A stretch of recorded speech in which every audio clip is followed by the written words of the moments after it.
மழை வெள்ளை பாதிப்பை மறந்து நள்ளிரவு முதல் பட்டாசு வெடித்து தீபாவளி பண்டிகையை உற்சாகமாக கொண்டாடிய பொதுமக்கள்.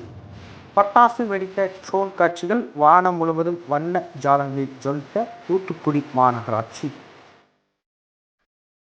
தீபாவளி பண்டிகை இன்று தமிழகம் மட்டுமல்லாது நாடு முழுவதும் உற்சாகமாக கொண்டாடப்பட்டு வருகின்றது. தீபாவளி பண்டிகை என்றாலே பட்டாசு வெடித்துதான் பொதுமக்கள் தங்கள் மகிழ்ச்சியை வெளிப்படுத்துவர். ஆனால் சுற்றுச்சூழலுக்கு மாசு ஏற்படாத வகையில் பட்டாசு வெடிக்க தமிழக அரசு மற்றும் சுற்றுச்சூழல் துறை குறிப்பிட்ட நேரத்தை, அதாவது காலை 6 மணி முதல் 7 மணி வரையும், இரவு 7 மணி முதல் 8 மணி வரையும் பட்டாசு வெடிக்க ஒதுக்கி உத்தரவு பிறப்பித்துள்ளது. குறைந்த அளவு நேரமே காலை மற்றும் மாலை வேளைகளில் அரசு ஒதுக்கியதால் பொதுமக்கள் மற்றும் குழந்தைகள் பாதிக்கப்பட்டனர். ஆனால் தூத்துக்குடி உள்ளிட்ட பல்வேறு பகுதிகளில் மழை பாதிப்பு காரணமாக அரசு அறிவித்த குறிப்பிட்ட நேரத்தில் பட்டாசு வெடிக்க முடியாத காரணத்தினால் பொதுமக்கள் அரசு அறிவித்த நேரத்தை தாண்டியும் தங்கள் வீடுகளில் முன்பாக பட்டாசு வெடித்து மகிழ்ந்தனர். இந்த நிலையில் வான மேகமூட்டத்துடன் காணப்பட்டதால் தூத்துக்குடி மாநகர பகுதி முழுவதும் புகை மண்டலமாக காட்சியளித்தது. தூத்துக்குடி மாநகர பகுதி முழுவதும் இரவு முழுவதும் பட்டாசு வெடித்ததால் இரவை பகலாக்கும் வகையில் வானம் முழுவதும் பல வண்ணங்களில் ஜொலித்தது.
செய்திகளை உடனுக்குடன் தெரிந்து கொள்ள உங்கள் கரம் டிவியை சப்ஸ்கிரைப் செய்யுங்கள். அதோடு பெல் பட்டனையும் கிளிக் செய்யுங்கள்.